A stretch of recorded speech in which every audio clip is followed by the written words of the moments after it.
kecampur-campur gitu ya. Oke, baik teman-teman, kita mulai aja. Jadi di sini saya akan bahas tentang seleksi administrasi LPDP, khususnya berkaitan dengan artikel atau essay yang harus teman-teman buat, gitu ya. Nah, saya yakin teman-teman mungkin ada sebagian dari teman-teman yang sudah baca terlebih dahulu terkait dengan persyaratan untuk bisa apply LPDP, gitu ya. Nanti teman-teman juga bisa menambahkan juga apabila ada hal-hal yang memang kurang gitu ya. Gitu. Oke, nah ini sedikit perkenalan dari saya. Jadi nama saya Caesar, lengkapnya Ridya Caesar Pratikta. Betul tadi saya dijelaskan S1-nya di UPI Bandung, S2-nya di London. Pekerjaannya saya lama di bagian learning and development, teman-teman, di BPJS Ketenagakerjaan. Sempat jadi dosen juga waktu itu ngajar psikologi industri selama 1 semester di 2 kelas gitu. Dan juga sekarang kebetulan gitu ya di bekerja di LPDP. Jadi kadang suka kalau sharing tentang LPDP ini suka harus mendefinisikan dulu. Saya sharing sebagai alumni atau sharing sebagai pegawai LPDP. Jadi harus bisa membedakan itu agar tidak terjadi konflik of interest gitu ya. Beberapa sertifikasi ya, saya seorang coach juga, trainer ngisi beberapa training gitu, khususnya sih kaitannya dengan soft skill gitu dan asesor BNSP. Nah, saya sudah cukup ya kenalan tadi ya. Saya di Cilacap, besar di Bandung gitu ya, kemudian sekarang tinggal di Jakarta. Saya ingin kenal teman-teman juga nih, kalau boleh gitu ya. Silakan teman-teman coba tuliskan namanya di kolom chat aja nggak apa-apa, nama dan kabupaten atau kota asal, terus kuliahnya di mana, gitu ya. Coba silakan, misalkan namanya Siti begitu ya, asalnya misalkan kabupaten apa misalnya. Atau kota Palembang begitu, kuliahnya di Unsri misalnya gitu. Silakan tolong ditulis di chat biar saya tahu. Oke, ini ada Mas Cecep dari Brebes ya, kuliah di Wali Songo. Oke. Ada Puan Maharani. Oh, ini Bu Ketua DPR. Baik. Dari Palu. Wah, luar biasa. Universitas Tadulako. Oke, ada Mas Armanto, Kabupaten Musi, FKIP Unsri. Oke, Aksanul Fikri Tegal, Napak, siap. UNS Solo, Ade Palembang Unsri, Aziz Pati Jawa Tengah, kuliah wah UPI juga nih. M Hafiz Permana Palembang, Dini Bandung, wow. Oh ini Kak Virginia ya.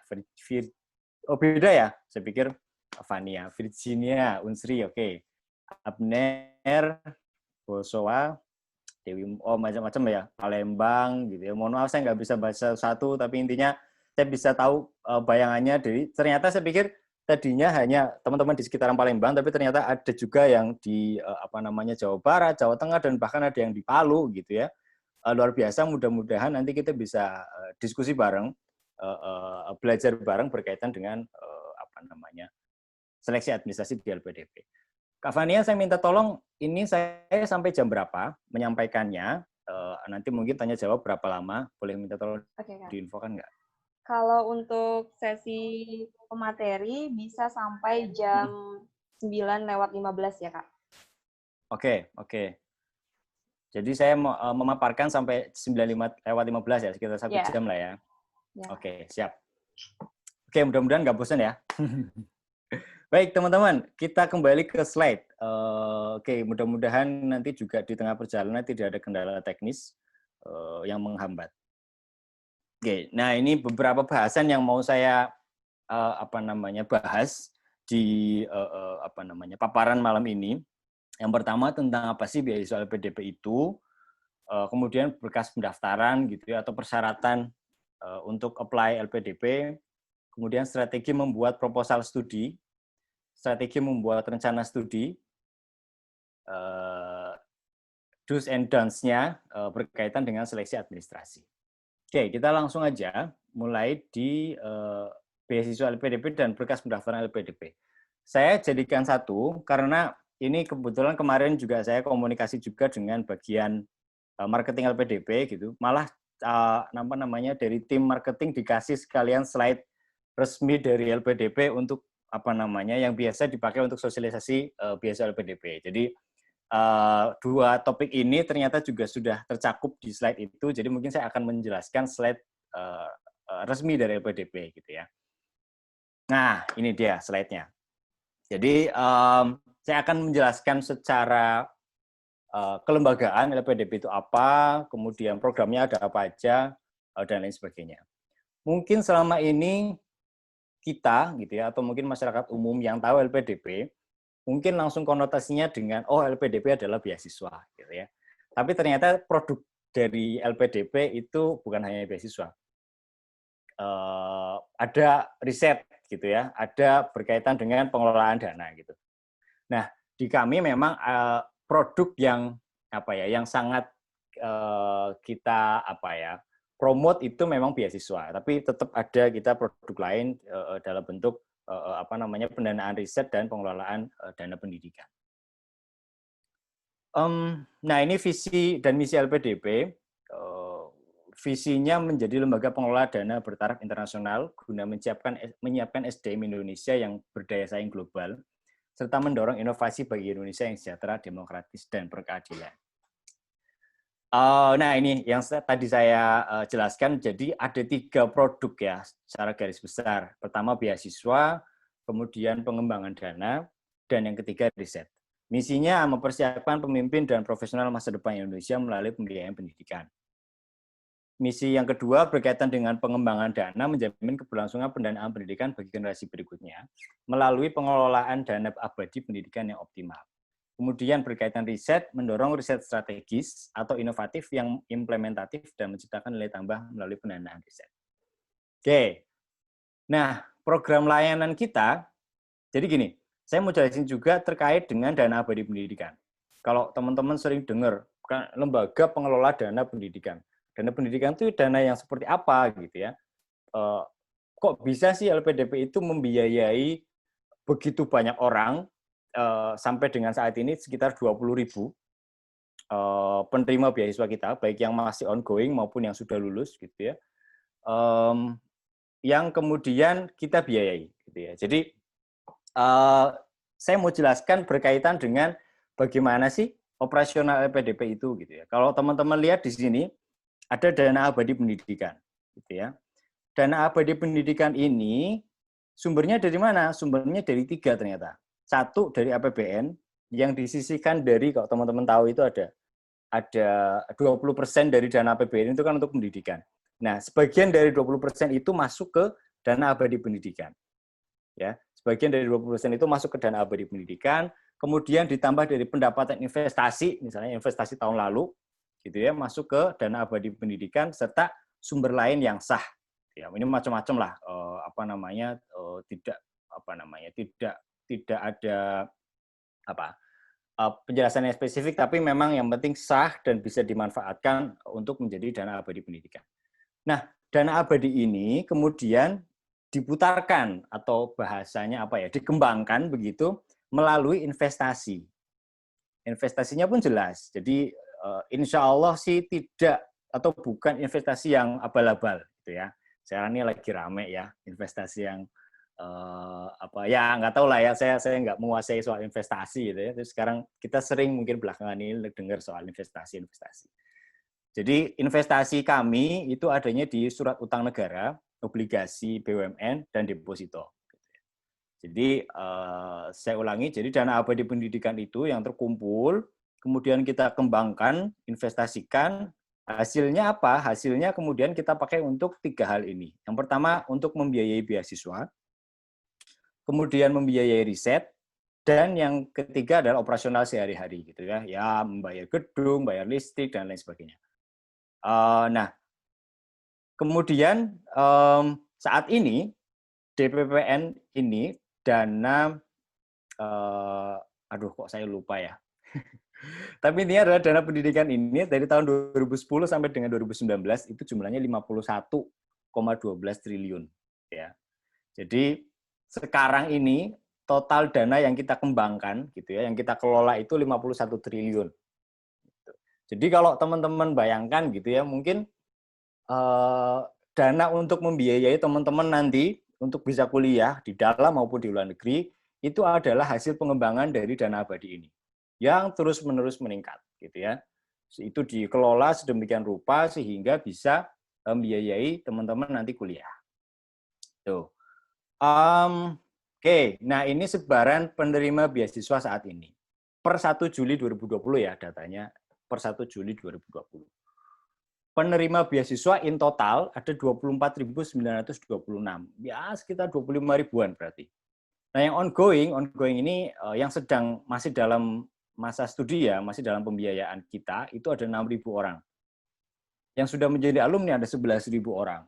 Cukup banyak ya alumninya gitu ya. Jadi mungkin teman-teman mungkin belakangan ini sangat banyak gitu ya, mungkin kalau ketemu orang gitu, oh ini alumni LPDP, alumni LPDP gitu kan. Akhirnya bukan lagi barang langka gitu ya, karena udah ada 11.000 orang gitu menjadi alumni LPDP. Nah, tujuan studinya ini persebarannya juga luar negeri itu in total ya, ini dari 24.000 sekian ini, in total itu sebentar. In total itu 45,1% di luar negeri dan 54,9% dalam negeri. Jadi masih banyak proporsinya di dalam negeri. Ya.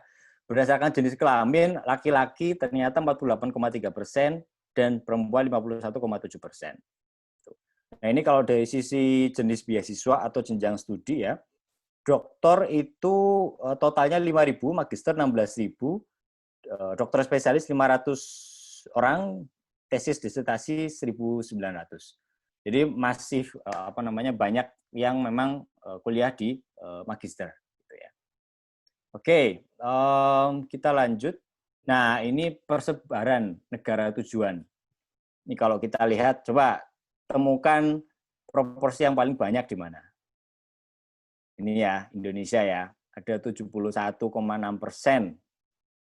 penerima ongoing saat ini. Saat ini itu ya ongoing itu ya yang kita biayai ya. Sekarang itu 71% yang kita biayai itu adanya di Indonesia. Kemudian setelah Indonesia mana lagi? Coba. Oke, ini banyaknya ternyata di benua Eropa. Ada 15% yang kita biayai saat ini di Eropa.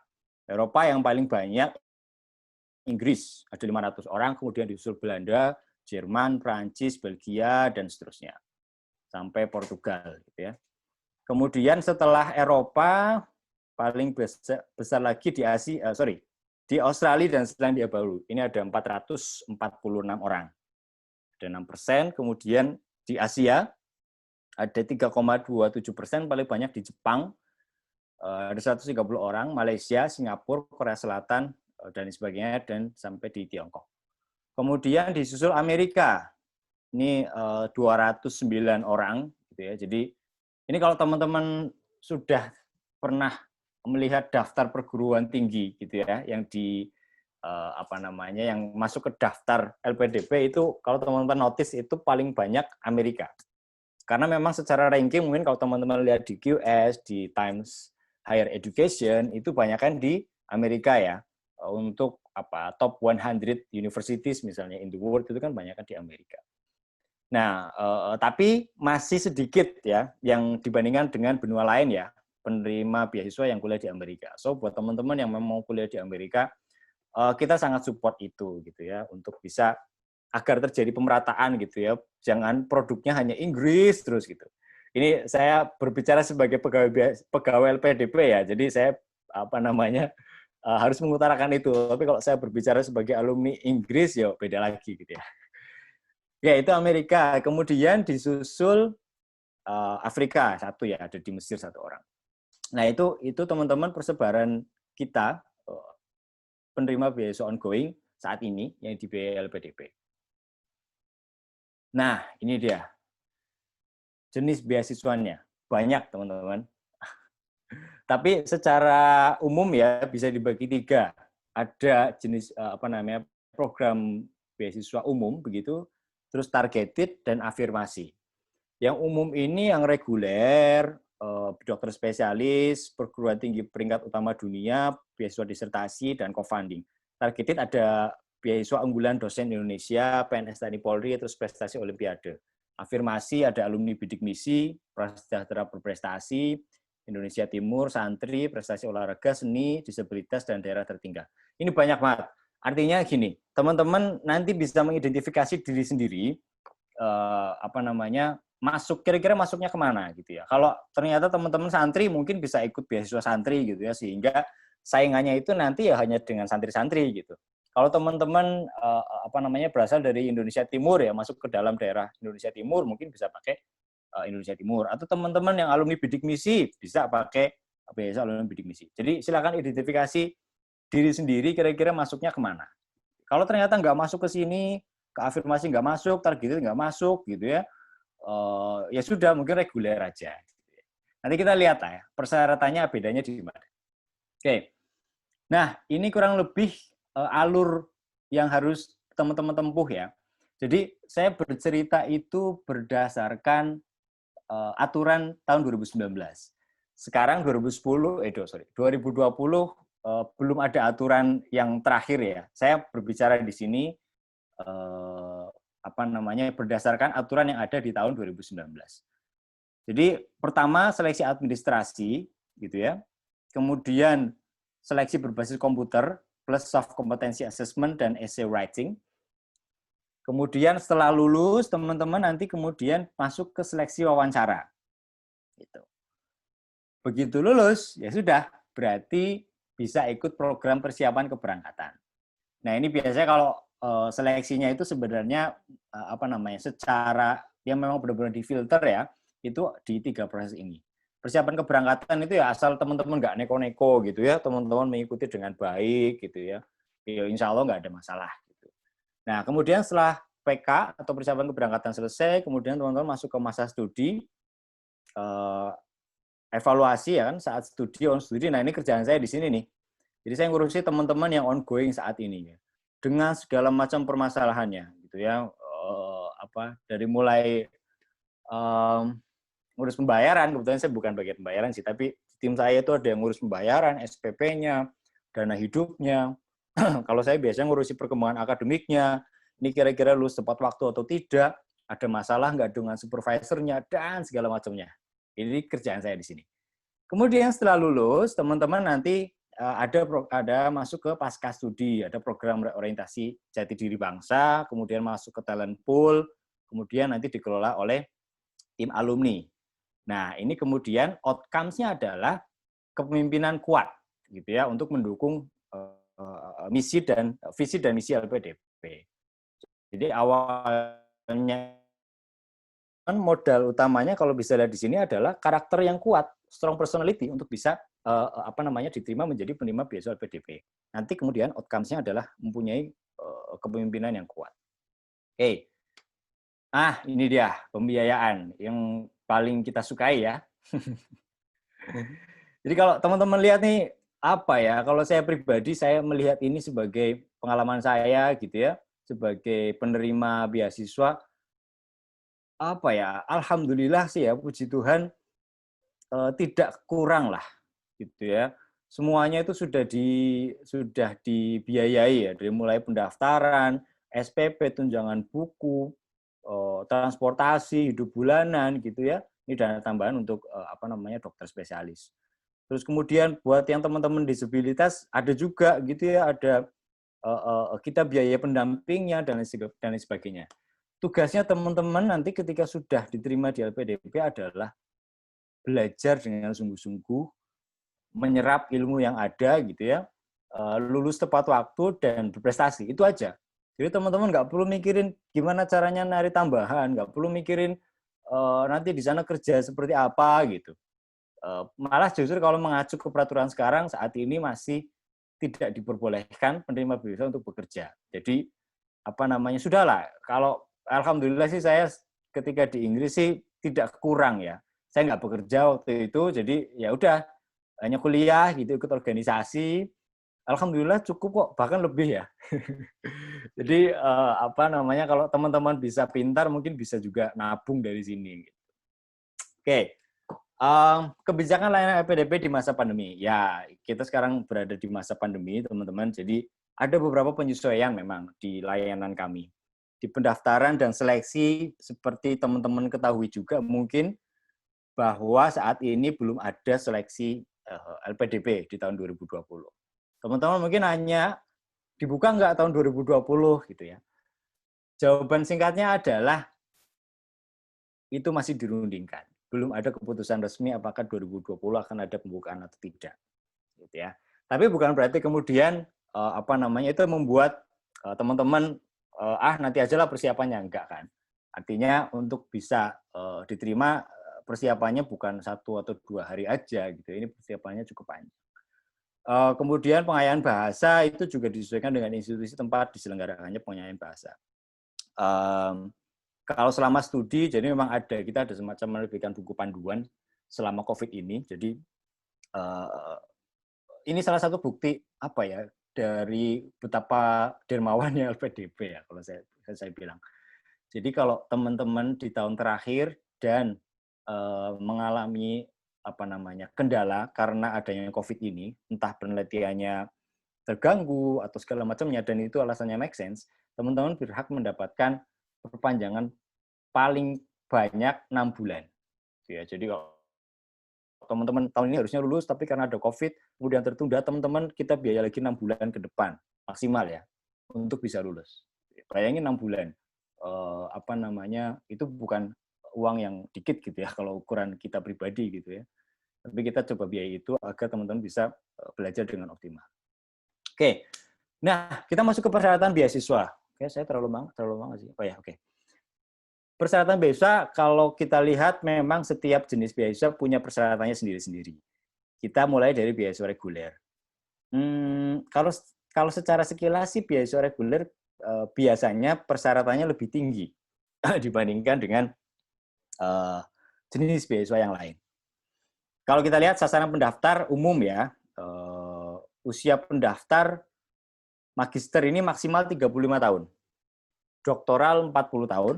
Nah, IPK teman-teman bisa dibaca sendiri kalau mungkin juga teman-teman sudah hafal gitu ya, magister tuh IPK S1 berarti ya, minimal 3. Untuk doktoral berarti IPK S2 minimal 3,25. Gimana kalau di bawah 3? Coba kita lihat nanti ya. Ada yang untuk IPK di bawah 3 atau enggak S1-nya. Kalau teman-teman sekarang masih kuliah S1, ya berarti usahakan IPK-nya di atas 3. Kalau S1 mau ke S2 ya. Usahakan IPK-nya di atas 3. Syarat bahasa, nah ini, kalau teman-teman lihat di sini, ini yang cukup berbeda ya. Magister dalam negeri, kita masih menerima TOEFL ITP. Teman-teman mudah-mudahan sudah paham ya, apa bedanya TOEFL ITP, TOEFL IBT, apa bedanya IELTS, apa bedanya TOEIC, ya kan? Atau bedanya TOEFL, mudah-mudahan udah paham lah ya. Nah, magister luar negeri, kalau teman-teman notice nih, luar negeri ini kita sudah tidak menerima IELTS ya. Sudah tidak menerima TOEFL ITP. Jadi, yang kita terima adalah TOEIC, IBT, TOEFL IBT maksudnya, IELTS atau TOEFL. Begitu juga dengan doktoral dalam negeri, kita masih terima lah TOEFL ITP. Tapi untuk doktoral luar negeri, kita nggak terima lagi TOEFL ITP. Nah, ini lengkapnya memang nanti teman-teman bisa baca ya di website yang kita, lengkap sudah di situ. Nanti kalau teman-teman memerlukan, panitia, nanti saya coba kirimkan, ada buku saku LPDP. Saya nggak tahu, saya kemarin lihat IG story aku juara tuh kayaknya mau bikin buku saku LPDP juga ya. Nggak tahu apakah redundant atau sama atau enggak gitu ya. Silakan panitia bisa mengolahnya. Saya nanti share ke panitia. Panitia nanti mungkin monggo mau di-share mentah-mentah gitu ya, atau mau disesuaikan begitu, mungkin ngambil beberapa gitu ya berkaitan dengan persyaratan, kemudian judulnya mau buku saku LPDP aku juara ya monggo gitu, tapi jangan sampai ini kemarin ya Kak Fania ya, jangan sampai kemudian yang diterbitkan buku saku aku juara terus mengaku itu terbitan LPDP gitu, jangan. Oke.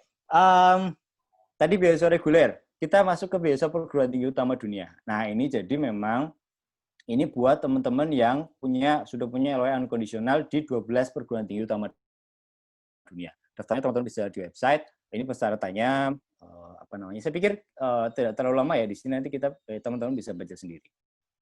ada apa namanya, ini persyaratan bahasanya minimal kalau ini ya IPK-nya minimal tidak dipersyaratkan.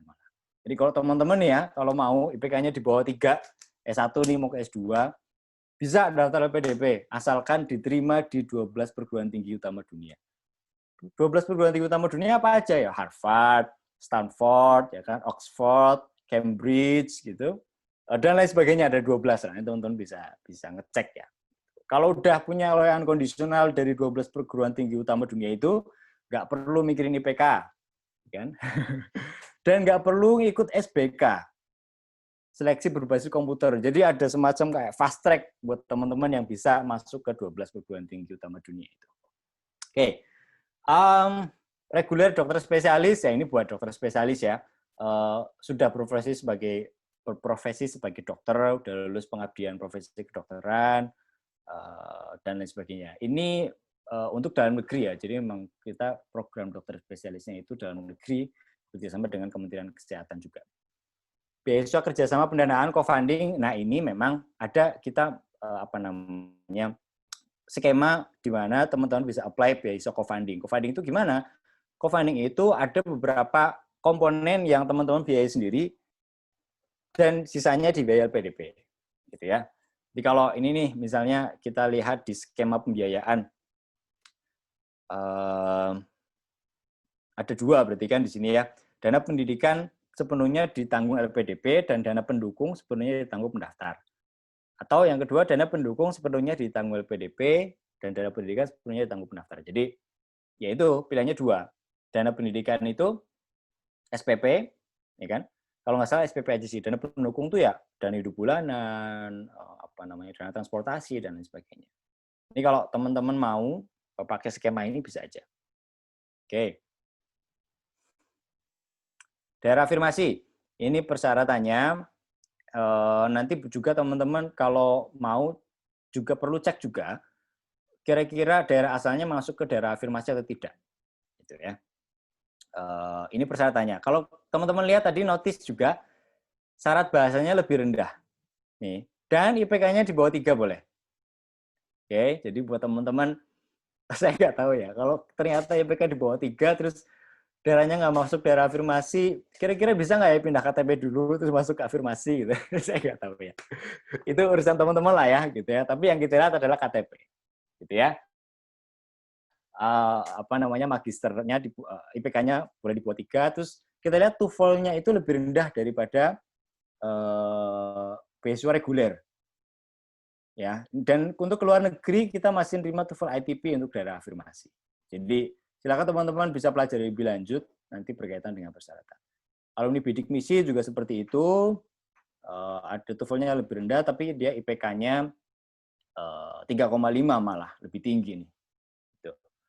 Miskin berprestasi sama begitu, kemudian prestasi olahraga, prestasi seni, penyandang disabilitas, santri, beasiswa Indonesia Timur, beasiswa unggulan dokter Indonesia, dosen Indonesia, ini untuk doktoral ya, PNS TNI Polri, ini buat PNS atau TNI atau Polri, prestasi Olimpiade, dan terima kasih.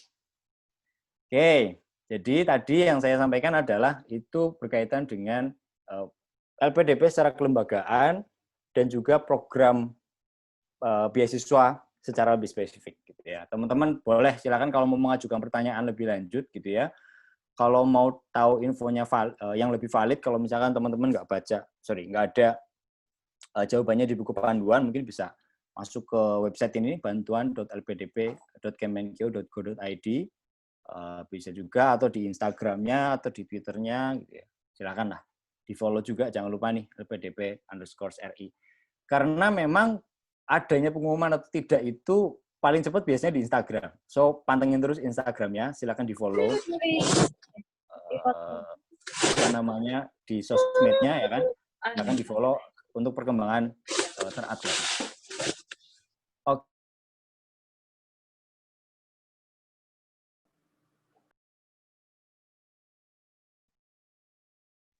Oke. Tadi kita bahas soal LPDP, sekarang masuk ke sesi saya. Jadi tadi kalau teman-teman notice di pembahasan 2 awal itu saya bertindak sebagai pegawai LPDP yang mensosialisasikan program LPDP kepada teman-teman. Sesi 3, 4, 5 saya berposisi sebagai seorang alumni yang saya perlu disclaimer dulu. Jadi saya tidak tahu terus terang teman-teman apa indikator atau seperti apa essay yang diterima dan yang tidak diterima, gitu ya. Jadi saya murni berbicara 3 bahasan ini murni dari pengalaman saya pribadi, gitu ya. Jadi saya sebelumnya nggak diskusi dulu dengan tim seleksi, gitu ya, karena saya bukan tim seleksi. Saya nggak tanya kira-kira ini apa aja yang bisa yang bisa diloloskan, gitu ya. Saya nggak tahu terus terang. Jadi ini murni dari pengalaman saya sendiri. Mudah-mudahan nanti bisa kasih gambaran ya terkait dengan 3 bahasan ini. Oke, pertama adalah strategi membuat proposal studi. Jadi di 2019 itu sudah tidak ada essay yang temanya kontribusi untuk Indonesia. Jadi waktu saya dulu daftar itu ada bikin essay judulnya tema besarnya kontribusiku untuk Indonesia. Gitu ya. Nah, sekarang sudah tidak ada, diganti dengan satu proposal studi dan yang kedua rencana studi. Nah, karena itu saya mau bahas tentang proposal studi dan rencana studi di malam hari ini. Proposal studi, nah kalau saya coba ibaratkan ya, proposal studi itu sama dengan why. Oke.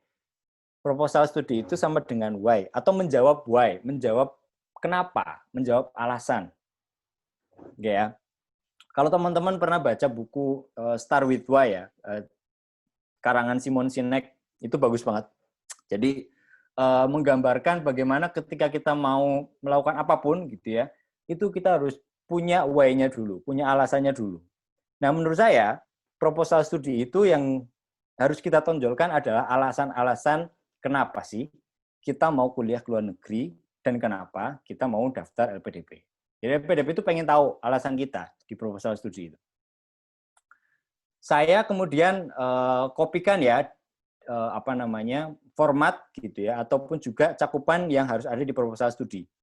Jadi isinya adalah justifikasi rasional pemilihan bidang studi, perguruan tinggi, area disiplin keilmuan, dan relevansinya terhadap kebutuhan institusi asal maupun pembangunan nasional. Oke ya, jadi saya ulangi. Jadi di situ teman-teman harus punya alasan rasional kenapa milih bidang studi itu, perguruan tinggi itu, disiplin keilmuan itu, dan kira-kira itu relevan nggak dengan institusi teman-teman saat ini, kalau teman-teman yang sudah bekerja, atau secara lebih luas pembangunan nasional ke depan. Kemudian kalau ini sih lebih ke format ya, jadi nanti kalau teman-teman apply, nanti upload, yaitu formatnya harus PDF. Oke. Nah, saya mau bahas di setiap komponen ini. Bidang studi dan area disiplin keilmuan. Saya jadikan satu karena saya pikir ini hampir sama lah ya. Nah, jadi beberapa hal yang teman-teman perlu pikirkan adalah berkaitan dengan bidang studi dan area disiplin keilmuan. Mungkin salah satu pertimbangan untuk teman-teman memilih bidang studi atau program studi di mana teman-teman akan kuliah, mungkin bisa juga mempertimbangkan linearitas dengan program studi sebelumnya. Kalau teman-teman mungkin program studinya teknik mesin, kemudian S2-nya mau teknik mesin lagi, mungkin bisa, boleh juga seperti itu. Gitu ya. Atau relevansi dengan pengalaman kerja, boleh juga. Jadi teman-teman kuliahnya di teknik mesin, tapi pekerjaannya misalnya apa? Entrepreneurship, gitu. Kemudian S2-nya mau ngambil MBA, gitu ya, Master of Business Administration, itu berarti kan related atau berhubungan dengan pengalaman kerja teman-teman. Dan itu boleh juga. Oke ya. Kemudian mungkin juga teman-teman menjustifikasi memilih bidang studi itu berkaitan dengan rencana yang akan dilakukan di kemudian hari.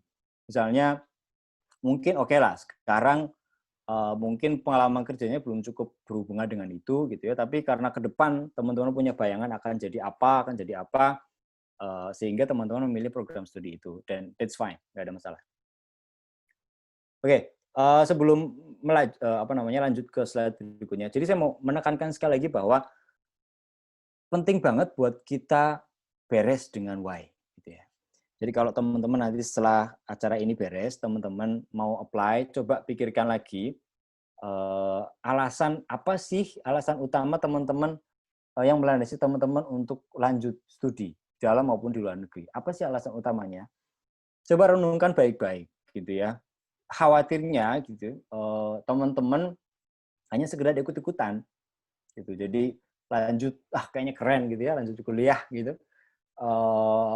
Di luar negeri nih keren kayaknya gitu ya. Atau kayaknya lanjut kuliah misalnya di ITB gitu atau di UI misalnya kayaknya keren gitu. Khawatirnya hanya sekedar itu. Nggak ada masalah sih memang gitu ya. Cuman apa ya? Sebagai pegawai LPDP gitu ya, kami sangat mendorong teman-teman untuk punya rencana yang jelas atau alasan yang jelas kenapa teman-teman mau lanjut studi gitu ya. Jadi bukan hanya soal keren atau nggak keren gitu ya, tapi teman-teman harus jelas dulu apa sih alasannya. Apakah untuk karir misalnya, apakah untuk menjadi seorang ahli di bidangnya gitu ya, atau untuk meningkatkan keilmuan tertentu. Itu silakan direnungkan. Nah, dari situ nanti kemudian diturunkan lagi menjadi tadi yang pertama tadi bidang studinya apa. Dan yang kedua adalah perguruan tingginya, di mana teman-teman akan menjalani perkuliahan.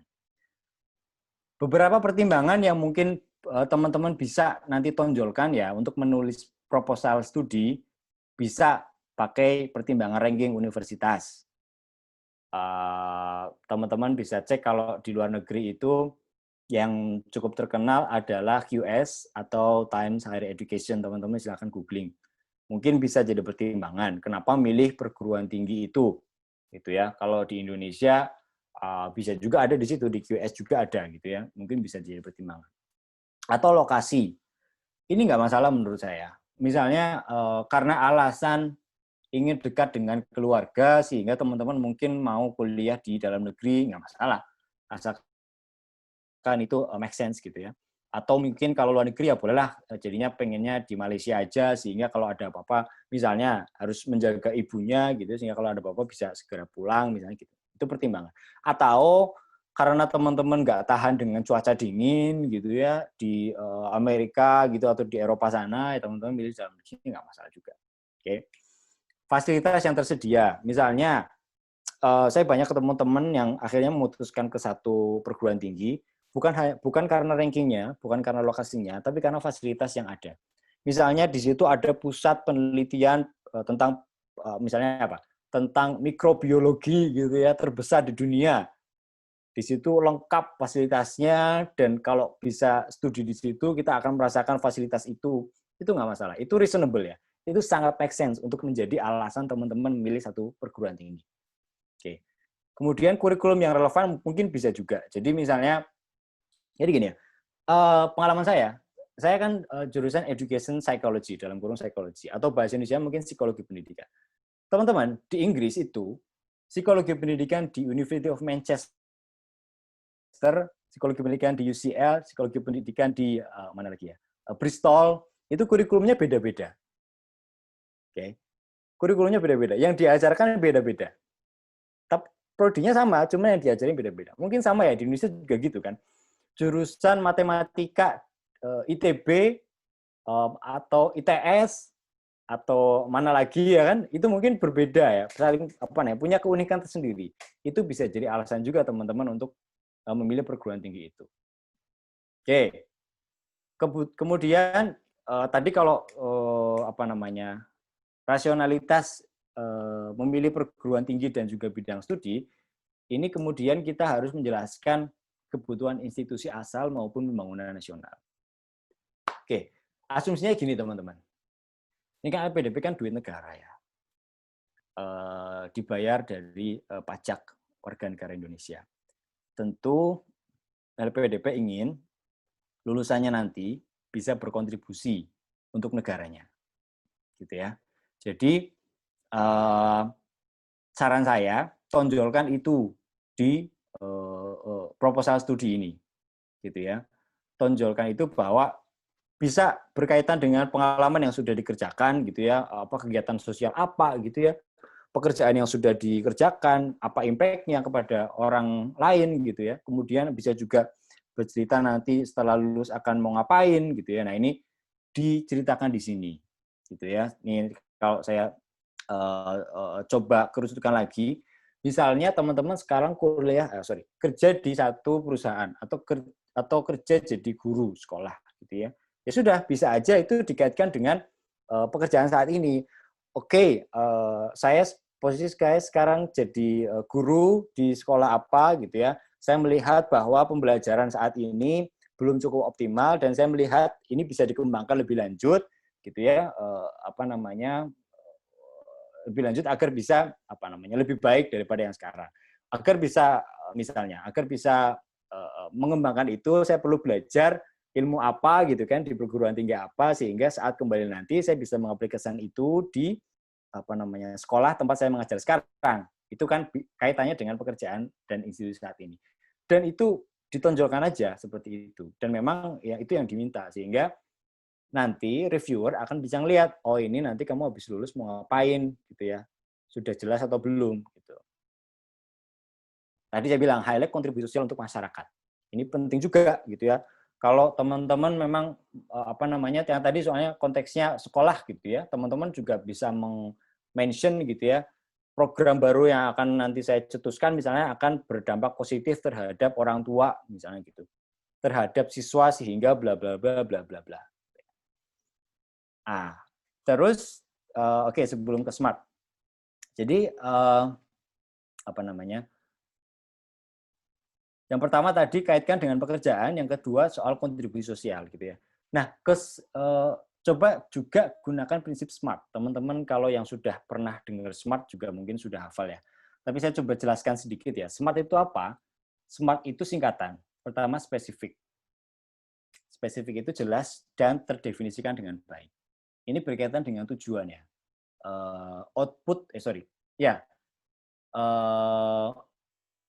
Outcomes nanti setelah teman-teman lulus itu penting juga untuk dikaitkan dengan prinsip SMART ini. Pertama, spesifik, jelas dan terdefinisikan dengan baik. Tujuannya jelas, spesifik ya. Oh, saya akan bikin program di Kabupaten A gitu ya. Misalnya seperti itu. Measurable, terukur gitu ya.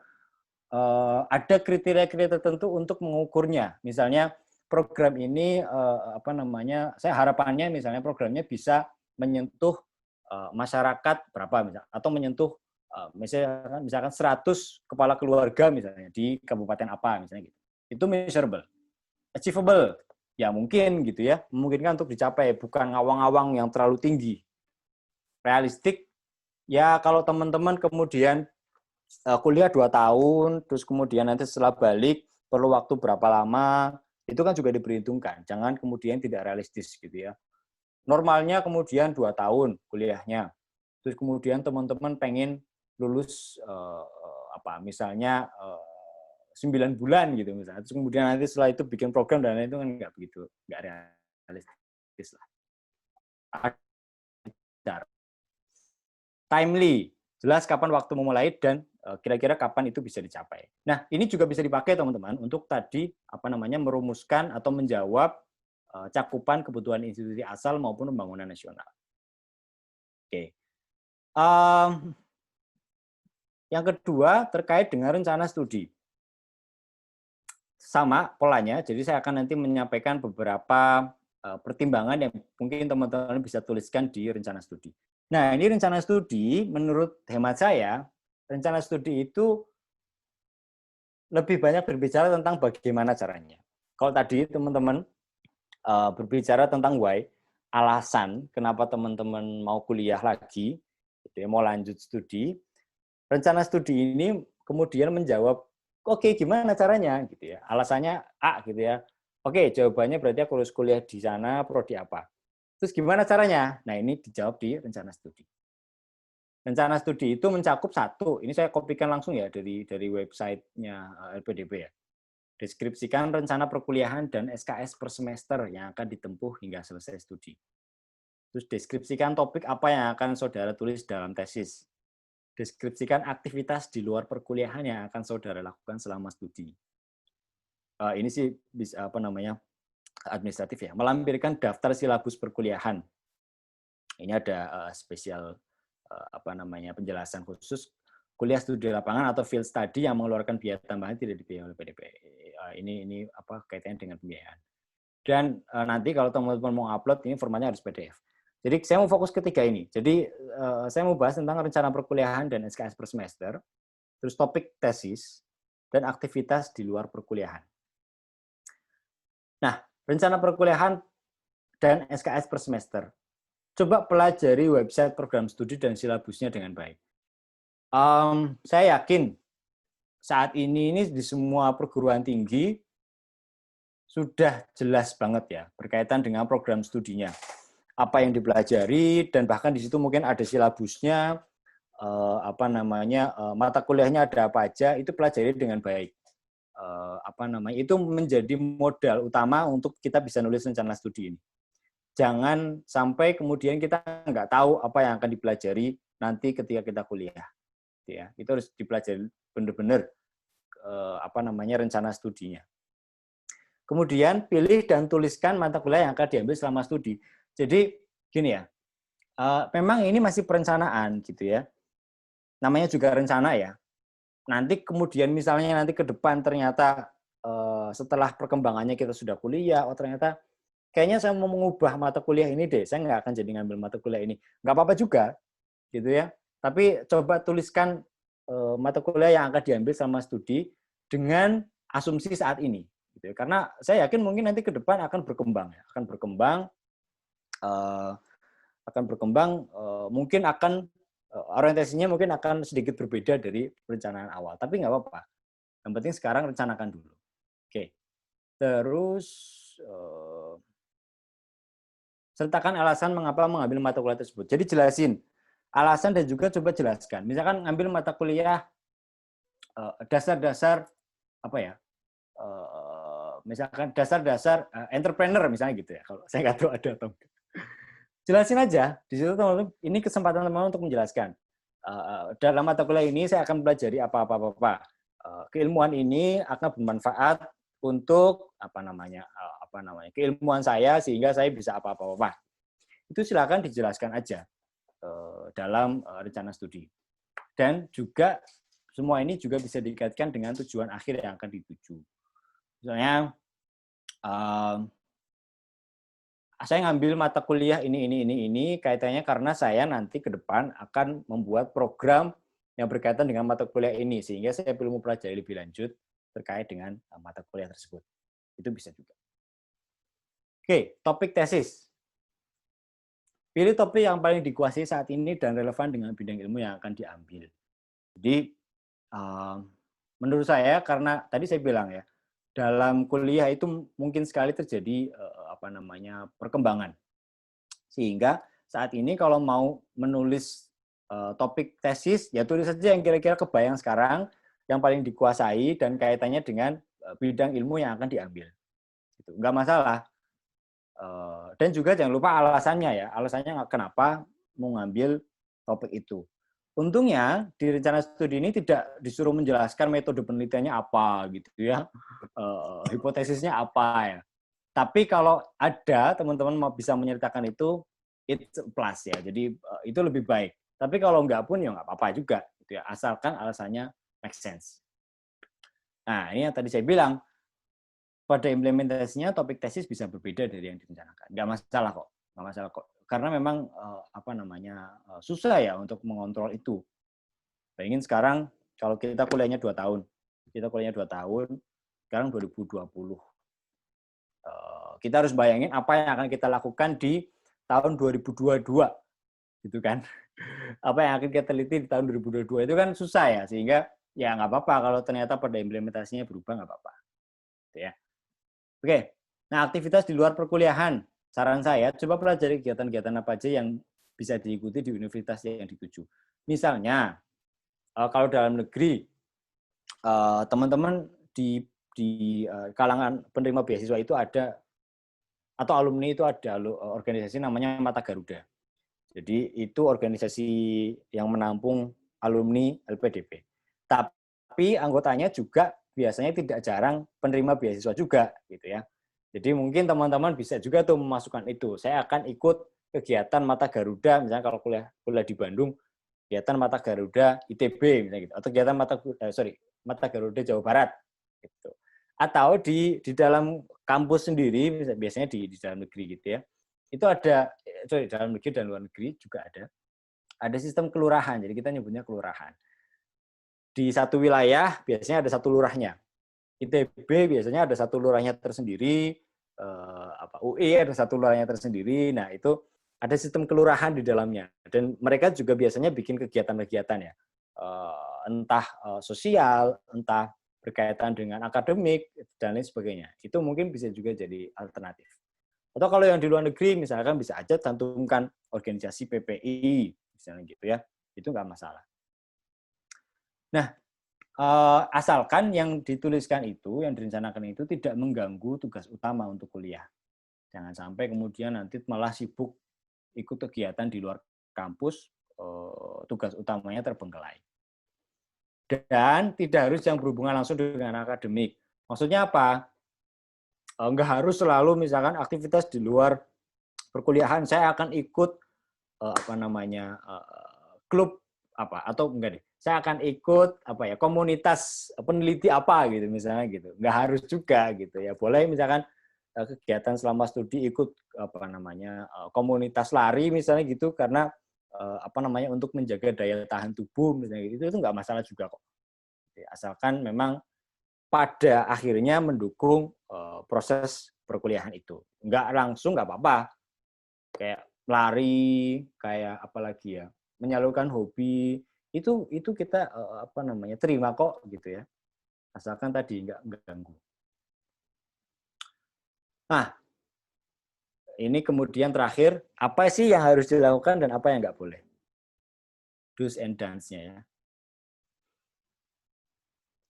Oke, do's-nya saya bagi dua ya. Jadi ada yang berkaitan dengan essay atau essay itu maksudnya proposal studi dan rencana studi. Ada yang in general. Saya mau bahas tentang yang essay dulu. Coba nanti teman-teman kalau sudah bikin tulisan, gitu ya, coba minta orang lain untuk review. Ini penting. Saya ingat waktu itu saya minta tolong 2 atau 3 teman saya untuk review essay saya. Jadi kalau dalam konteks ini berarti proposal studi dan rencana studi. Saya minta orang lain untuk review karena apa? Karena mereka punya perspektifnya sendiri, gitu ya, sehingga nanti kita tinggal tanya pendapatnya. Kira-kira make sense nggak tulisan itu? Ya milih temennya yang kira-kira teman-teman percayai gitu ya, yang kira-kira ya cukup punya kapabilitas lah untuk bisa memberikan pendapat yang objektif. Nah, tulis serapi mungkin. Kan gini ya. Jadi kayak saya pernah jadi dosen gitu ya. Saya mungkin menganalogikan reviewer juga sama kayak gitu ya. Dia harus baca beribu-ribu artikel gitu ya. Bayangin kalau tulisannya nggak rapi gitu ya. Fontnya nggak sama gitu misalnya gitu. Intinya nggak rapi lah gitu ya. Formatnya nggak sama dari awal sampai akhir. Itu kan orang jadi malas bacanya. Jadi usahakan tulis serapi mungkin dan sesuai dengan PUEBI, Pedoman Umum Ejaan Bahasa Indonesia. Coba pelajari lagi. Kadang kalau boleh curhat ya, waktu jadi dosen itu ya kadang suka ngelus dada gitu ya. Kalau ngelihat mahasiswa itu nulis satu kalimat tapi kemudian ada beberapa kata yang tidak baku tapi dipakai gitu ya. Jadi tolong coba hindari itu gitu ya. Kayak sederhana aja misalnya kata pasif dan kata untuk menunjukkan tempat itu kan di-nya kan ini digabung atau dipisah ya. Itu ada juga mahasiswa yang belum paham gitu ya. Ibu meletakkan makanan di atas meja. Di atas dipisah atau digabung gitu. Itu ada juga yang belum paham gitu ya. Makanan diambil ibu gitu ya. Itu diambilnya dipisah atau digabung, itu juga ada yang belum paham. Ya itu hal sepele sih memang kadang, cuman setidaknya itu kalau reviewnya jeli ya, saya pasti reviewnya nggak mungkin satu orang ya, banyak orang. Kalau reviewnya jeli dan tahu soal itu kan mungkin itu bisa oh ini orang gimana sih mau kuliah S2 kok nulis kayak gini aja nggak benar ibaratnya gitu. Sehingga coba usahakan sesuai dengan PUETI. Nah, dalam dunia tulis menulis gitu ya, kalau teman-teman udah sering nulis, kalau udah stuck ya udah ambil jeda sejenak. Ini kalau filosofisnya nih ya, kalau filosofisnya saya suka banget quote-nya guru saya gitu ya. Kita membutuhkan jarak untuk dapat melihat. Gitu ya. Kalau kita ini kalau tangan gitu ya tempelkan ke mata, ya nggak akan bisa ngelihat tangan kita. Tapi kalau kita kasih jarak, oh iya, kita bisa ngelihat lebih jelas tangan kita. Oh, kotor atau bersih gitu ya. Sama juga kayak gitu dalam dunia tulis menulis juga sama. Kalau kita nulis terus dari pagi sampai malam gitu ya, itu oke beres sih. Tapi coba deh ambil jeda sejenak, ambil jarak sejenak. Taruh dulu tulisannya, besok baca lagi dari awal sampai akhir. Itu kadang kita baru ketemu, kok saya nulis kayak gini ya gitu ya kan, nggak jelas gitu. Itu fungsinya ngambil jeda sejenak. Jadi ini bukan perkara bikin tulisan sejam 2 jam atau bahkan 1 malam. Ini bahkan lebih dari itu. Jadi ini benar-benar harus teman-teman allocate time, mengalokasikan waktu untuk menulis ini. Dus in general dalam konteks seleksi administrasi. Dus kok ya. Nah itu teman-teman bisa menambahkan ya kalau ada yang kurang. Ini beberapa hal yang saya pikirkan. Berdoa pasti dari awal sampai akhir dalam prosesnya juga terus-menerus berdoa. Kalau pengalaman saya yo doa orang tua lah itu sudah lebih dari cukup ya, itu bisa mengalahkan semuanya gitu. Banyak hal-hal yang yang saya kadang nggak kira gitu kan, kok bisa ya gitu kan. Mungkin juga karena berkat doa ibu khususnya, doa orang tua. Coba perbaiki juga hubungan kita dengan orang tua kita ya. Kalau yang masih hidup, kalau udah nggak ada ya jangan lupa untuk terus kirim doa untuk orang tua kita. Nah, yang kedua, melengkapi semua persyaratan sesuai dengan format yang ada. Jadi, saya paham sih, LPDP itu kayaknya banyak persyaratan berkaitan dengan administrasi. Ya, di sisi orang yang mau daftar, ya memang banyak banget sih persyaratannya gitu ya. Tapi, ya mau nggak mau, kita perlu ya, kita pengen dapat beasiswanya, ya mau nggak mau kita harus ikutin itu. So, pelajari benar-benar format yang ada, lengkapi persyaratannya sesuai dengan format yang telah disediakan. Terus mengecek kembali kelengkapan persyaratan secara berkala. Jadi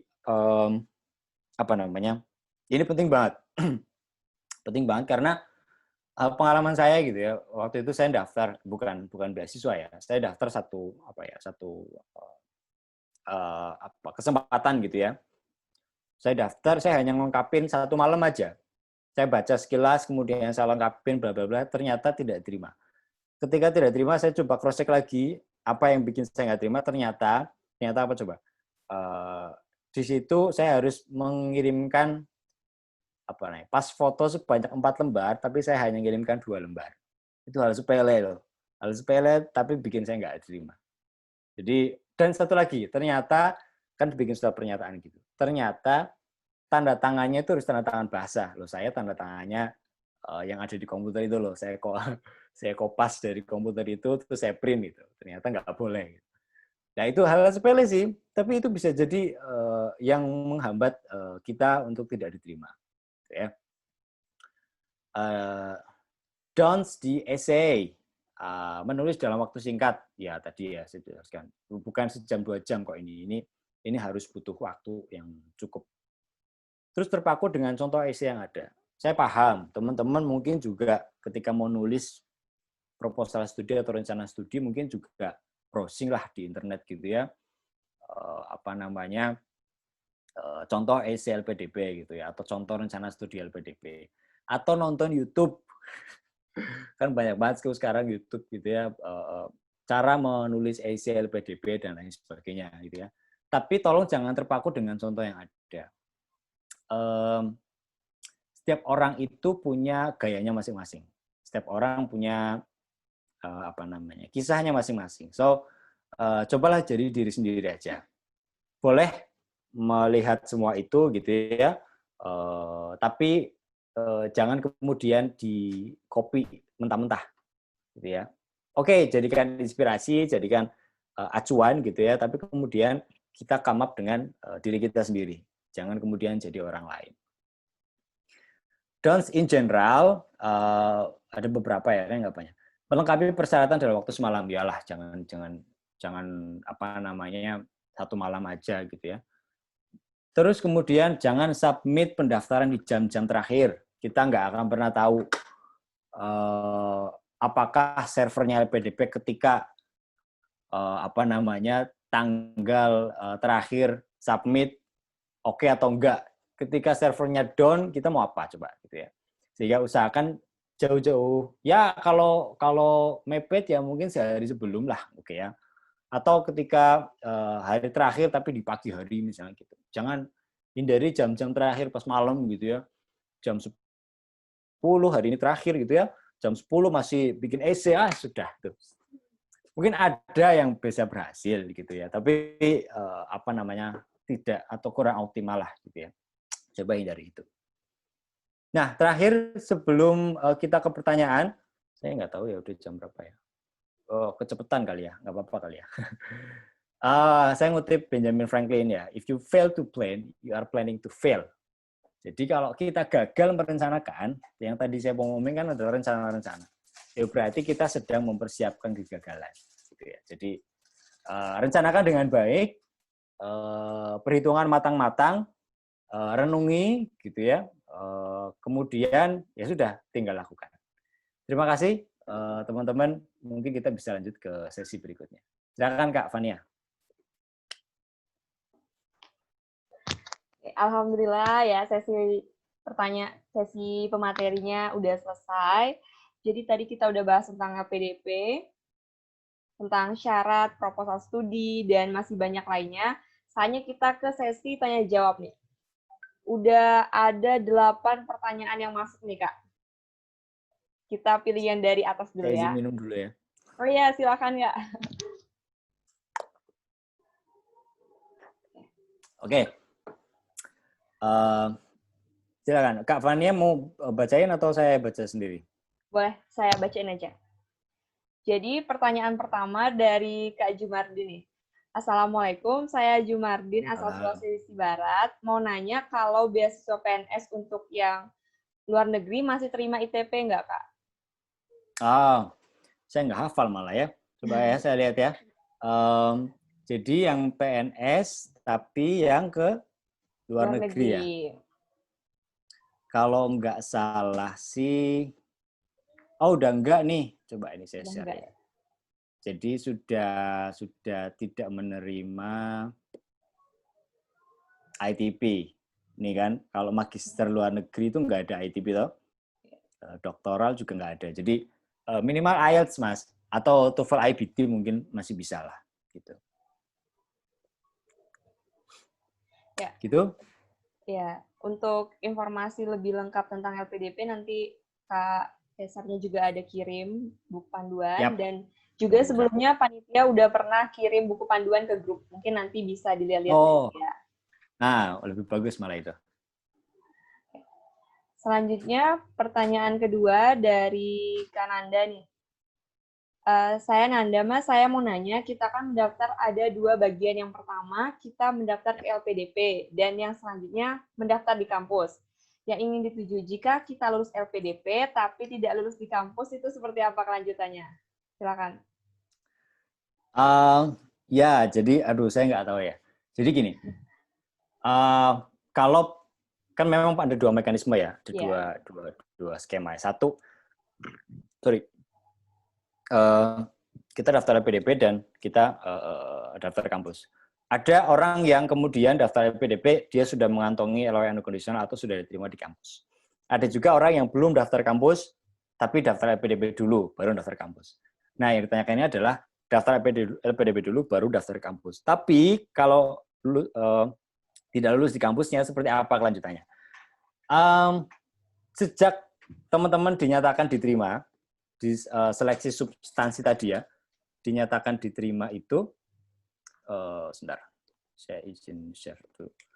Dinyatakan diterima di sini, ya, kalau teman-teman lihat di sini, sebentar. Gimana cara scrollnya? Oke.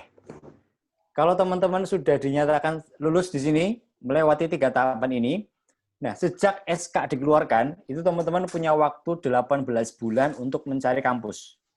Oke ya. Jadi 18 bulan itu teman-teman, sebenarnya bukan 18 bulan sih ya. Jadi 18 bulan itu adalah masa yang dikasih LPDP agar teman-teman bisa menandatangani surat pernyataan penerima beasiswa atau semacam kontrak lah seperti itu ya. Jadi ketika teman-teman sudah menandatangani surat pernyataan penerima beasiswa itu, teman-teman sudah berubah statusnya menjadi penerima beasiswa. Yang tadinya kalau baru lulus di sini ini masih calon penerima beasiswa. Tapi ketika sudah menandatangani itu berubah menjadi penerima beasiswa. Syaratnya apa? Agar bisa menandatangani surat pernyataan itu, salah satunya adalah harus diterima di kampus tujuan. Pertama, kalau jawaban praktisnya adalah, ya alternatif pertama, upayakan terlebih dahulu ke kampus yang dituju, gitu ya, selama waktu yang sudah ditentukan tadi 18 bulan. Yang kedua, saya kurang paham ya secara lebih detail ya. Ada mekanisme perpindahan perguruan tinggi. Saya lupa. Kalau nggak salah itu teman-teman boleh milih 3 perguruan tinggi. Gitu kalau nggak salah ya. Kalau nggak salah nanti tolong dicek lagi. Kalau nggak salah ada di buku panduannya. Boleh milih 3 itu. Kalau misalkan di yang perguruan tinggi A nggak diterima, ya teman-teman masih bisa memilih atau kuliah di perguruan tinggi B. Gitu ya. Kalau B nggak diterima, ya mungkin masih bisa dicek. Nah, kalau 3-tiganya nggak diterima, ya mungkin memang ya mungkin belum rezekinya gitu ibaratnya. Nanti mungkin bisa coba di periode berikutnya kalau 18 bulannya sudah lewat. Gitu sih. Kira-kira jawabannya, gambarannya kayak gitu. Gimana Kak Rizky jawabannya? Kananda.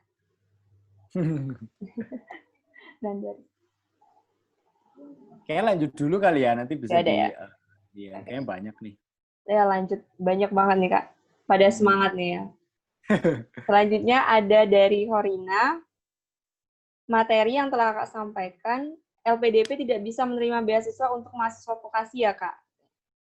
Aduh, ini pertanyaan bagus. Vokasi itu, I know, politeknik kan ya. Maksudnya, vokasi itu bukan politeknik aja.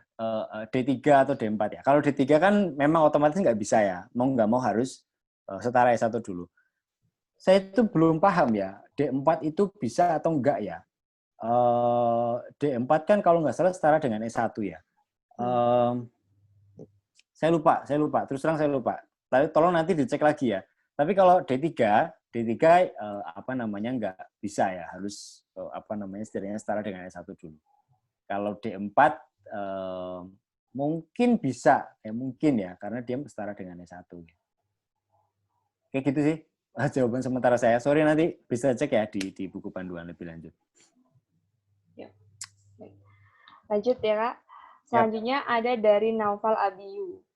Jadi, perkenalkan, nama saya Naufal, izin bertanya terkait beasiswa prestasi Olimpiade, Teknologi, dan Ekonomi. Saya masih kebingungan tentang kandidat yang mendapatkan penghargaan atau prestasi seperti apa. Apakah Kakak bisa memberikan contoh prestasi yang lebih spesifik, seperti nama kompetisi atau bagaimana? Karena di slide tadi sebenarnya saya berharap ada penjelasan lebih lanjut terkait beasiswa LPDP prestasi Olimpiade. Terima kasih ya. Ya, aku coba ini kali ya. Sebentar. Bentar. Oke. Saya coba share di Google Chrome ya. Jadi kalau teman-teman, teman-teman lebih bisa baca di sini nih. Kalau ini website LPDP di depan ini, gitu ya. Ini tampilan awal. Nah, teman-teman kalau mau baca lebih lanjut berkaitan dengan masing-masing itu, ini adanya di sini nih. Di sini ataupun juga di sini. Kalau tadi misalnya, kita sekalian aja cari ya. Prestasi olahraga misalnya. di sini pasti ada apa namanya spesifikasinya. Kita lihat. Nah, ini dia. Persyaratan khusus olahraga nih. Ini beberapa contohnya ya. Ini mungkin kriterianya ini nih. Memiliki prestasi olahraga kategori individu tingkat internasional dengan meraih juara 1 atau medali emas, juara 2 atau juara 3 yang dibuktikan dengan medali piagam atau sertifikat dari panitia penyelenggara. Itu Mas, itu spesifikasinya. Tadi itu kalau nggak salah olahraga aja atau sama apa? Ya, olimpiade ya. Gitu. Jadi silakan bisa dibaca di situ ya nanti Mas ya. Saya karena juga saya orang internal, tapi karena kerjaan saya ngurusin mahasiswa ongoing dan begitu banyak jenis beasiswanya gitu ya, teman-teman bisa baca di sini lebih lengkap. Kalau mau mengunduh bukunya ada di sini ya, di apa namanya tadi misalkan Olimpiade Internasional, prestasi olahraga gitu atau ini, misalnya oke lah inilah ya. Udah tinggal download aja di sini nanti teman-teman bisa baca buku panduannya. Gitu ya. Mohon maaf ya, saya nggak begitu paham detail banget, tapi memang sudah ada di websitenya. Yap. Oke, lanjut ke Teguh dari Lampung. Mau nanya Kak, magister terapan di luar negeri untuk kampus yang kerjasama LPDP ada atau tidak ya Kak? Dan apakah bisa D4 itu melanjutkan ke magister tapi bukan terapan? Oke, magister terapan di luar negeri untuk kampus yang kerja sama LPDP. Saya nggak begitu paham ya di luar negeri itu model magister terapannya seperti apa gitu ya. Ada memang saya beberapa kali lihat jurusan yang di dalam kurikulumnya itu mensyaratkan untuk apa tadi? Tadi contohnya field study atau dia magang atau semacam kayak internship gitu di satu perusahaan gitu ya. Dan apa namanya? Selama memang itu wajib diikuti gitu ya dan masuk ke dalam kurikulum perguruan tinggi itu, LPDP nggak masalah. Selama memang itu wajib ya masuk ke kurikulum gitu ya. Tapi kalau opsional itu nanti kita apa namanya akan lebih lihat lebih lanjut di peraturan LPDP. Tapi selama saya pernah beberapa kali lihat gitu ya. Kalau memang definisi magister terapan kayak gitu, itu dimungkinkan.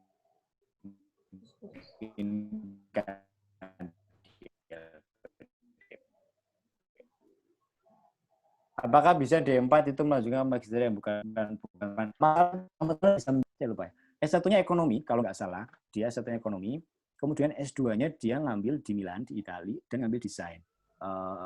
Kayak busana gitulah gitu ya. Dan nggak masalah dan dia diterima buktinya gitu ya. Asalkan teman-teman bisa menjelaskan itu. Kenapa ngambil itu, kaitannya sama apa, misalkan sama pekerjaan kah atau sama apa ketertarikan individu, asalkan bisa menjelaskan itu nggak masalah. Itu sih. Putus-putus ya? Iya, benar Kak. Tadi ada yang miss nggak? Ada yang miss nggak? Di bagian akhir sepertinya yang sebelum jawaban dari D4. Halo? Halo? Halo Kak? Kak? Oh iya. Iya, jadi kalau apa namanya? Suaraku udah lancar lagi belum? Udah Kak. Oh ya, sorry ya. Ya, jadi kalau tadi magister terapan, jadi kalau memang saya nggak tahu ya nanti definisi magister terapan seperti apa. Kalau definisinya adalah itu tadi adalah apa ya bekerja di satu perusahaan tertentu gitu ya untuk menerapkan ilmunya, itu ada yang seperti itu. Asalkan itu menjadi wajib atau masuk ke dalam kurikulum program studi itu.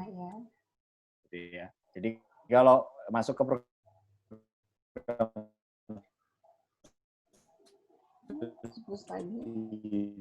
itu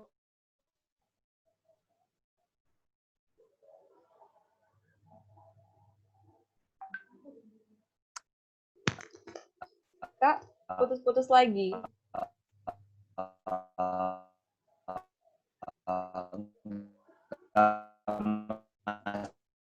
Salah di kita. daftarnya terlihat di daftar perguruan tinggi apa namanya ya PDB itu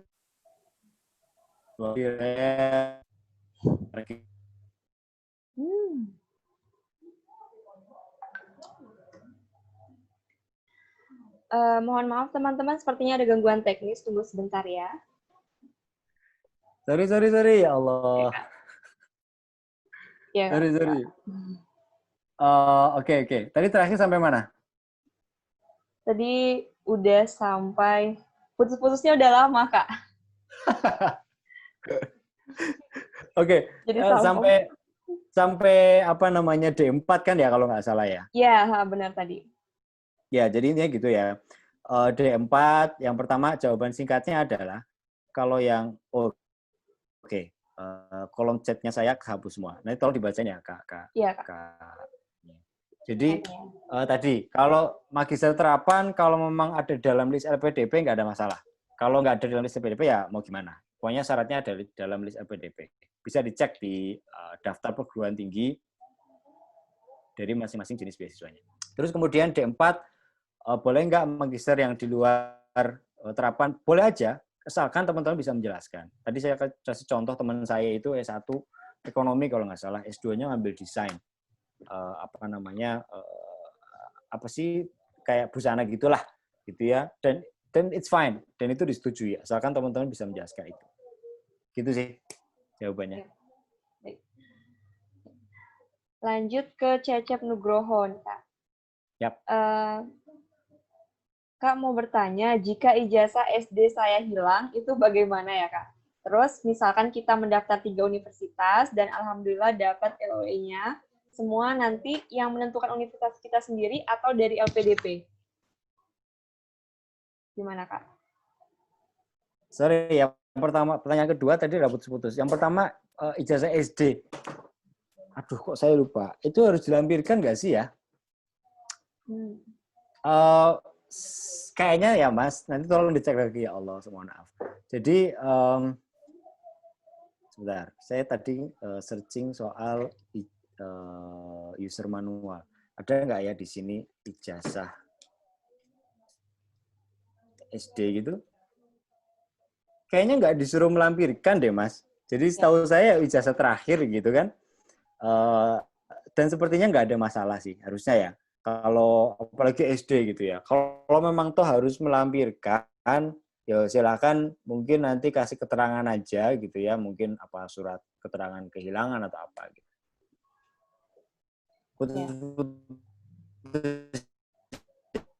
Ya. Sorry. Yang pertanyaan kedua tadi apa Kak Fania? Oh ya, jika kita mendaftar di 3 universitas dan alhamdulillah dapat LOE-nya semua, jadi yang menentukan universitasnya itu kita sendiri atau dari LPDP? Putus-putus lagi ya, Kak? Enggak ya. Sorry, ini pertanyaan baru tadi ya? Ya, yang dari Cecep. Tadi saya kedengarnya universitasnya menentukan kita atau LPDP gitu ya? Ya, kita yang menentukan sendiri universitasnya atau LPDP. Oh, kita yang menentukan sendiri, Mas. Jadi, makanya tadi ada rencana studi, ada proposal studi itu karena kita yang menentukan sendiri. Tapi, itu tadi, tapi asalkan itu ada dalam daftar yang ada yang disetujui oleh PDP.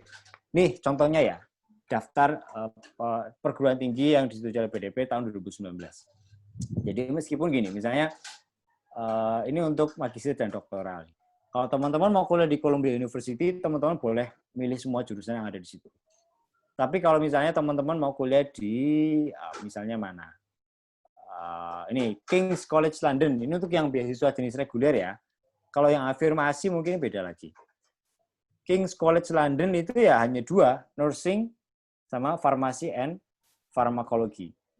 Tapi kalau jenis beasiswanya di luar reguler, itu ada lagi. Daftarnya berbeda lagi. Jadi silakan cek untuk lebih jelasnya. Gitu sih. Informasi lebih lengkap bisa dilihat di website LPDP ya. Betul. Oke. Selanjutnya dari Naufal. Untuk format penulisan seperti proposal studi, motivation letter, research plan, dan berkas-berkas lainnya itu ada format tertentu nggak nih, Kak? Ada beberapa yang format ada apa ya? Ada yang ada formatnya, ada yang enggak. Misalnya nih, ini ada surat izin atasan. Kalau teman-teman lagi kerja, itu ada formatnya khususnya, teman-teman bisa baca di sini. Surat rekomendasi juga ada formatnya khusus, jadi teman-teman bisa ikuti format itu. Ini di sini juga ada surat pernyataan, pokoknya semua format ada di sini. Kalau nggak ada formatnya, berarti memang nggak ada formatnya. Setahu saya, kayak rencana studi itu nggak ada formatnya. Jadi teman-teman silakan menulis dengan gaya apa, asalkan memang bukan gaya yang tulisan santai ya. Jadi silakan menulis. Jadi misalkan mau menjelaskan soal mata kuliah yang akan diambil, boleh misalkan pakai tabel, atau boleh secara deskriptif, atau poin-poin, ya nggak apa-apa. Itu terserah kepada teman-teman. Gitu sih. Setelah tadi tentang LPDP, ini langsung lanjut ke pendaftaran nih, Kak. Jadi ini ada dari Ani, kan beasiswa afirmasi itu salah satunya maksimal 2 tahun setelah lulus. Nah, selama pandemi ini 2020 belum ada kejelasan tentang LPDP. Kalaupun, jadi gimana nih Kak perkembangan persyaratannya kalau tahun 2018? Apa masih boleh atau gimana kalau misalnya tahun 2020 udah nggak buka? Oh iya. Oke, ini pertanyaan menarik ya. Jadi lulus 2018 kan maksimal kerja 2 tahun ya harusnya ya. Sorry, ya kemudian 2020 nggak ada pembukaan, gimana gitu kalau 2018. Well, saya nggak tahu. Tapi nanti kalau ini buat masukan buat saya ya, karena buat kami juga, karena ya kita nggak tahu 2020 akan ada atau enggak. Tapi mungkin nanti kalau ada rapat gitu ya, mungkin saya coba sampaikan kalau bahas soal seleksi ini. Mungkin ada kebijakannya, pasti ada kebijakannya. Apakah dimaklumi dalam tanda kutip gitu atau tidak? Harusnya sih harusnya nggak masalah ya, artinya dimaklumi gitu ya. Ada kompensasi lah gitu ya. Contohnya apa? Contohnya gini. Karena ada pandemi ini, teman-teman, yang awalnya teman-teman tadi saya jelaskan, teman-teman dikasih waktu 18 bulan. 18 bulan untuk mengubah status menjadi penerima beasiswa, atau 18 bulan itu harus sudah diterima di kampus tujuan. Karena ada pandemi ini, kita kasih tambahi waktunya menjadi tambah 6 bulan. Jadi teman-teman punya waktu 2 tahun untuk mencari kampus gitu ya. Jadi itu contoh kompensasi yang LPDP berikan karena adanya pandemi. Harusnya yang persyaratan tadi itu mungkin bisa disesuaikan lagi. Gitu sih. Oke. Jadi semoga ada kebijakan yang terbaik yang bisa dibuat oleh LPDP ya untuk tahun ini. Betul. Amin. Jangan lupa untuk terus berdoa ya, Mbak. Lanjut ke Adi dari Sulteng. Yep. Menurut Kakak lebih baik mana? Harus ada LOE dulu atau tidak? Apakah jika sudah memiliki LOE, sudah dapat jaminan untuk beasiswa untuk mendapatkan LPDP? Gimana, Kak? Ya, ini pertanyaan yang cukup sering ditanyakan ya. Jadi gini, secara hitam di atas putih, tidak ada jaminan yang pasti buat teman-teman yang udah dapat LOE unconditional, terus kemudian otomatis diterima oleh LPDP. Gitu. Saya sering dengar cerita udah dapat LOE tapi nggak diterima LPDP, itu ada juga gitu ya. Tapi kemudian ada beberapa jenis beasiswa yang mungkin chance-nya atau kesempatannya itu lebih besar. Kayak tadi misalnya beasiswa perguruan tinggi utama dunia. Itu kan bahkan nggak perlu ikut seleksi berbasis komputer gitu ya. Asalkan punya LOE unconditional, mungkin dia akan lebih cepat gitu ya prosesnya gitu.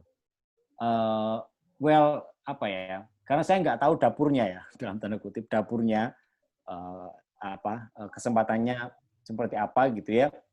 Tapi mungkin setidaknya gini, kalau saya sebagai reviewer, teman-teman sudah diterima di perguruan tinggi, setidaknya reviewer akan melihat bahwa oke, ini anak sudah diterima di perguruan tinggi. Setidaknya secara standar kualifikasi perguruan tinggi itu, ini anak sudah lolos.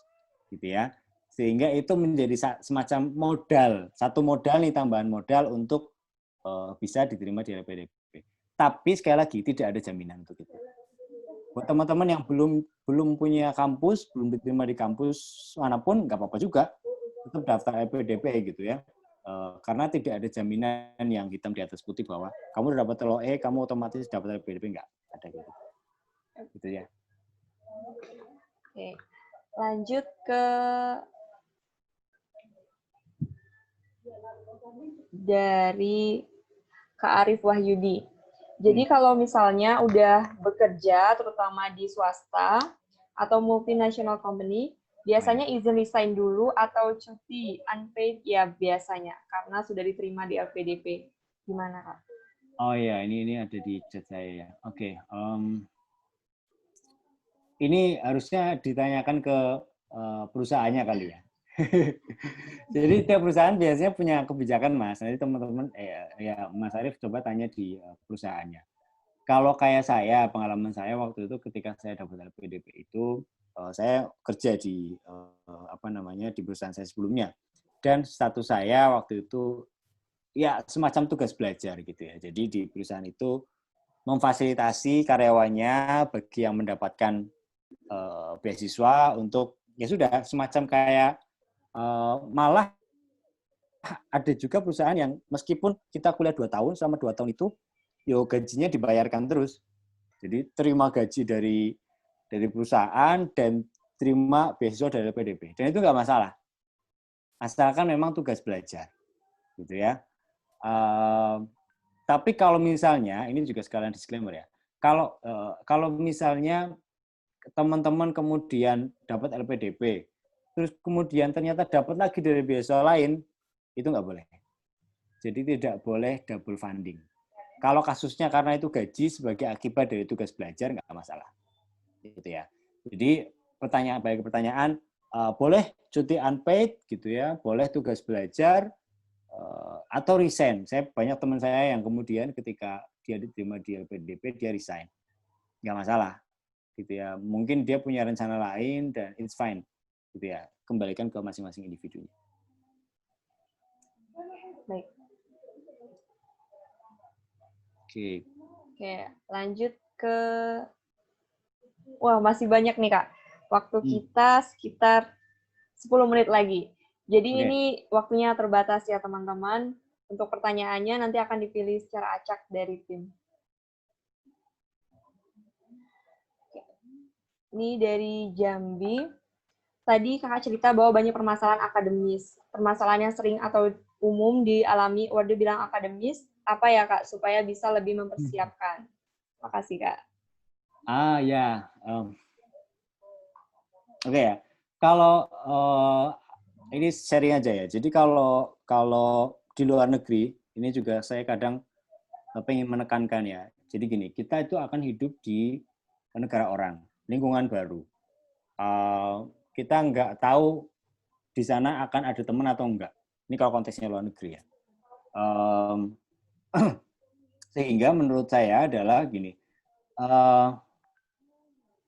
coba untuk bisa berlatih beradaptasi di tempat yang baru, gitu ya. Karena gini, beberapa permasalahan yang timbul itu disebabkan karena tidak bisa beradaptasi dengan baik, gitu ya.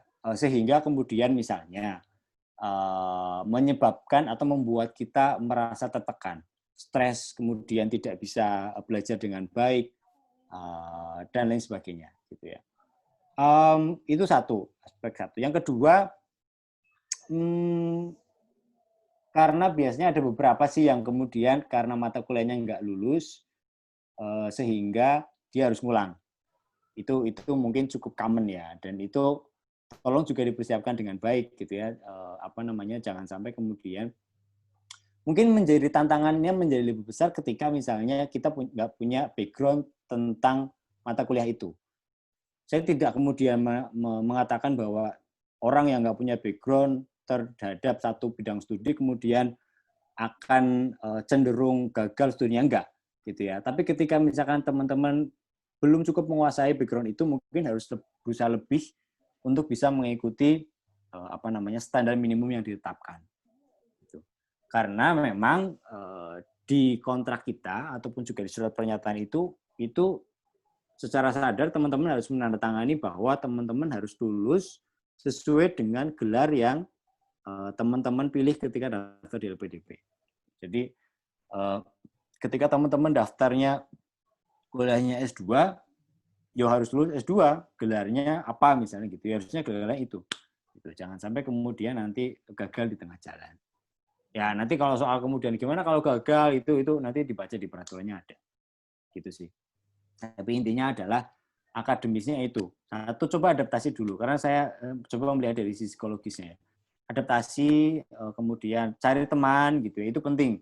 Ketika teman-teman berada pada waktu-waktu yang sulit, peran seorang teman gitu ya, itu juga penting. Terus kemudian ya itu tadi persiapkan secara akademisnya. Gitu sih. Next. Baik Kak, ini pertanyaan terakhir ya Kak. Oke. Ya. Jadi untuk kuliah S2 di Inggris kan ada yang hanya 1 tahun. Itu apakah untuk semua jurusan atau jurusan tertentu saja? Kalau jurusan engineering di Inggris berapa tahun ya Kak? Ya, tidak semuanya 1 tahun. Jawaban singkatnya tidak semuanya 1 tahun. Ada juga yang 2 tahun, ada yang 1,5, ada yang setahun gitu ya. Ada bahkan yang cuma 9 bulan itu ada. Nah, engineering teman saya kalau civil engineering itu ada juga yang setahun. Tapi juga ada beberapa yang saya nggak tahu ya apakah itu engineering atau enggak gitu ya. Tolong nanti juga dicek. Ada juga yang 2 tahun. Tapi intinya adalah mostly 1 tahun. Yang 2 tahun biasanya mungkin dia sama praktek gitu. Itu ada juga. Tapi mostly 1 tahun. Gitu sih paling. Oke. Baiklah, itu tadi dari semua sesi materi, tanya jawab, dan terakhir semoga itu bisa menjawab rasa penasaran teman-teman. Dan terakhir nih, dari Kak Isar ada closing statement ataupun motivasi untuk para peserta? Silakan Kak. Jadi saya ingin juga menggarisbawahi ya bahwa teman-teman coba sadar, ya ini juga nasihat buat saya juga ya. Sadarilah bahwa setiap orang itu punya kisah dan perjuangannya masing-masing. Jadi perjuangan saya belum tentu sama dengan perjuangan teman-teman. Perjuangan teman-teman di antara teman-teman sendiri juga pasti berbeda. Ada yang harus sekarang mungkin teman-teman masih belajar bahasa Inggris, struggling bahasa Inggris dulu gitu ya. Belum mikirin proposal studi kayak gimana, yang penting bahasa Inggris dulu. Ada yang sudah dapat sertifikat bahasa Inggris, tinggal kemudian bikin proposal studinya dan macam-macam. Ada bahkan yang sudah memenuhi persyaratan administratif, tapi juga mungkin terkendala dengan misalnya cuti tadi dari tempat kerjanya. Atau ada misalnya belum dapat izin dari orang tuanya. Jadi setiap orang itu punya kisah dan perjuangannya masing-masing. Dan jangan jadikan standar kesuksesan orang lain menjadi standar kesuksesan kita. Semua itu dikembalikan kepada definisi sukses buat hidup kita masing-masing. Karena ya orang punya pilihannya sendiri, orang punya goal-nya sendiri, dan kita punya goal sendiri. So, tinggal jalani aja apa yang sudah kita rencanakan dan nikmati prosesnya. Itu sih. Masya Allah, jadi semangat juga nih Kak. Padahal belum bisa daftar. Jadi itu tadi teman-teman kelas kita pada malam hari ini. Masya Allah ya, semoga bisa memotivasi dan apapun keinginan teman-teman pada malam ini yang sedang diusahakan, semoga tercapai. Oke, sebelum kita tutup, kita bakal ada foto bareng dulu nih sama Kak Isa. Kita foto bareng dulu ya. Boleh share screen? Share screen. Boleh tampakin mukanya teman-teman? Ya, videonya. Mantap. Lah ya. 1, 2, 3. Siap? Oke, 1, 2, 3. Lagi ya, 1, 2, 3. Oke, baiklah. berakhirnya kelas kita pada malam hari ini, saya selaku moderator mengucapkan terima kasih banyak kepada pembicara kita, Kaisar, dan kepada teman-teman yang sudah sangat antusias untuk mengikuti kelas malam hari ini. Semoga ilmunya bermanfaat. Dan juga untuk teman-teman semua, kelanjutan dari bootcamp pada malam hari ini akan dilanjutkan di WhatsApp ya. Saya selaku moderator, mohon maaf apabila ada salah kata. Terima kasih sebesar-besarnya. Saya akhiri. Wassalamualaikum warahmatullahi wabarakatuh. Waalaikumsalam warahmatullahi wabarakatuh. Terima kasih Kak Fania dan teman-teman. Sama-sama, Kak.